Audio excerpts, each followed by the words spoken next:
அமைச்சர் செந்தில் பாலாஜி கோயம்புத்தூரில் இன்சார்ஜ் போட தான் நாங்கள் கடந்த 4 வருஷமாக வேலை பார்த்துட்டு இருக்கிறோம். இன்னைக்கு இப்போல்லாம் மற்ற கட்சி ஏடிஎம்கே மற்ற கட்சிகளை வந்து இன்னைக்கு தான் வேலை பார்க்குறது. ஆனால் நாங்கள் 4 வருஷமாக வேலை பார்த்து ஒரு வீட்டில் யார் இருக்காங்க, என்னென்ன இருக்காங்க, அவங்களுக்கு தேவை என்னென்னு அவர் அந்த தேவைகளெல்லாம் ஒன்றிய செயலாளர் பொதுச் செயலாளர்கள் PLO 2 எல்லாம் அந்த தேவைகளை வாங்கிட்டு வர சொல்லி அந்த தேவைகளெல்லாம் நிவர்த்தி பண்ணிட்டார்.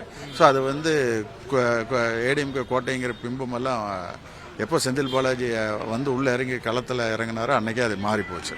ஏன்னா மாறி போச்சுன்னு ஒரு மிகைப்படுத்திக்காக சொல்லலை.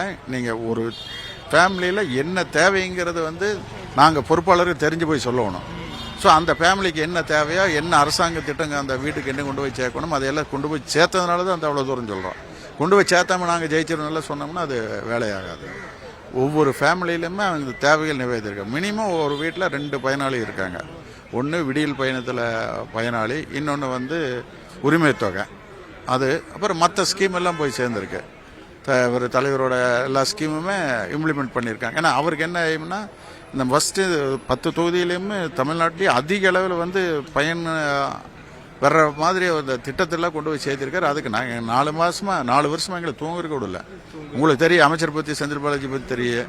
அவரும் தூங்க மாட்டார், எங்களையும் தூங்க மாட்டார். அந்த அளவுக்கு அவர் வேலை பார்த்துருக்காரு. ஸோ அதனால அந்த கான்ஃபிடென்ட் நாங்கள் ஜெயிச்சு கொடுப்போம்னு சொல்லிட்டு வந்தோம். எங்கள் தொகுதி பொறுத்த வரைக்கும் மேற்கு மண்டலத்தில் வெற்றி பெறுவதற்கான ஸ்ட்ராட்டஜி 4 வருஷமா அதுதான் வேலை. நீங்கள்லாம் கட்சிக்காரன் பார்த்தீங்கன்னா 4 வருஷமா ஃபுல் சிங்கில் வேலை செஞ்சா அப்படி. அதனால எங்களுக்கு ஒர்க்கு ஈஸியாக போச்சு. எப்படி பண்ணணுங்கிறது கற்றுக் கொடுத்துட்டாரு. இன்னைக்கு வந்து ஏடிஎம்கார் இன்னைக்கு தான் வந்து வேலை பார்க்குறாங்க. பட் நாங்கள் 4 வருஷமா பண்ணிட்டோம். MP எலெக்ஷனும் சரி, அவர் வந்த நாள் முதற்கொண்டு எப்படி எலெக்ஷன் ஒர்க்குன்னு கற்றுக் கொடுத்துட்டாரு. அதனால அப்டேட்டில் இருக்கோம். நான் இப்போ AP நாகராஜன், ex-MP. என்னோட பேர் சஹா விக்னேஷ். நான் கோவை மாவட்டம் கவுண்டம்பாளையம் சட்டமன்ற தொகுதியிலேருந்து விருப்ப மனு கொடுத்துருந்தோம். இன்னைக்கு தலைவர் தளபதியார் அவர்களை பார்த்து நேர்காணல் அட்டன் பண்ணிட்டு வெளியில வந்திருக்கிறோம். மாண்புமிகு தளபதியார் அவர்கள் எங்களை எல்லாம் பார்த்து ஒவ்வொருத்தராக கூப்பிட்டு பேசினாரு. எந்த மாதிரி இருக்குது, எப்படி மக்களுக்கு பயன் அடைஞ்சிருக்கிறாங்க, நம்ம திட்டங்கள்லாம் எந்த மாதிரி நம்ம தொகுதிகளில் போயிருக்குது, மக்கள் எல்லாம் என்ன சொல்றாங்கிறது எங்களோட கலந்துரையாடினாங்க.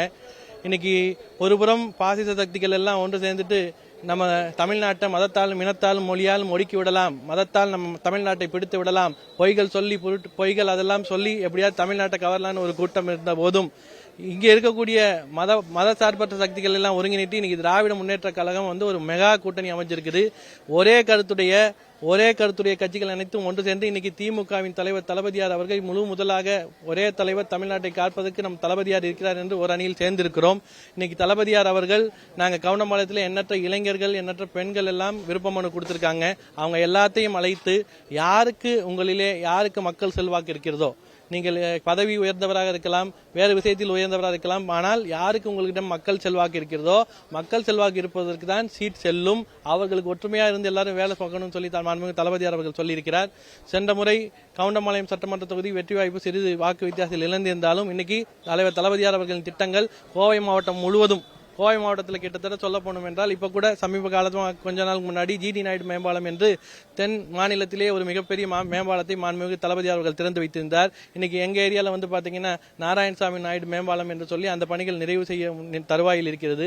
தொடர்ந்து செம்மொழி பூங்கா கோயம்புத்தூர் கிட்டத்தட்ட 10 தொகுதிகள் இருக்கிறது. அங்க ஒரு முறையான ஒரு ரீக்ரியேஷன் ஏரியா இல்ல இது நாள் வரை. இன்னைக்கு நமது தளபதியார் அவர்கள் வந்த பிறகு அங்க இருக்கக்கூடிய சென்ட்ரல் ஜெயில பிலிச்சியன் வேற இடத்துக்கு மாத்தி அந்த ஏரியாவை வந்து மக்கள் ஒரு ரீக்ரியேஷனா இருக்கணும், ஒரு பொழுதுபோக்கு அம்சம் இருக்கணும் என்று சொல்லி ஒரு மிகப்பெரிய நூலகமும் மிகப்பெரிய செம்மொழி பூங்காவும் நம்ம கோவை மாவட்டத்துக்கு கொடுத்திருக்கிறார். தொடர்ந்து கோவை மக்கள் எதிர்கட்சியில் கூட இன்னைக்கு தளபதியார் அவர்களை ஆதரித்து திமுகவுக்கு வாக்களிக்கும் நிலை கோவை மாவட்டத்தில் நிலவி வருகிறது. நிச்சயமாக கோவை மாவட்டத்திலே மாண்புமிகு மண்டல பொறுப்பாளர் செந்தில் பாலாஜி அவர்கள் வந்த பிறகு பல திட்டங்களை கோவை மாவட்டத்துக்கு கொண்டு வந்து கொடுத்திருக்கிறார். எனவே இன்னைக்கு கோவையில் இருக்கக்கூடிய 10 தொகுதிகளும் திராவிட முன்னேற்ற கழகம் நிச்சயமாக வெல்லும் என்பதை இந்த நேரத்தில் தெரிவித்துக் கொள்கிறேன்.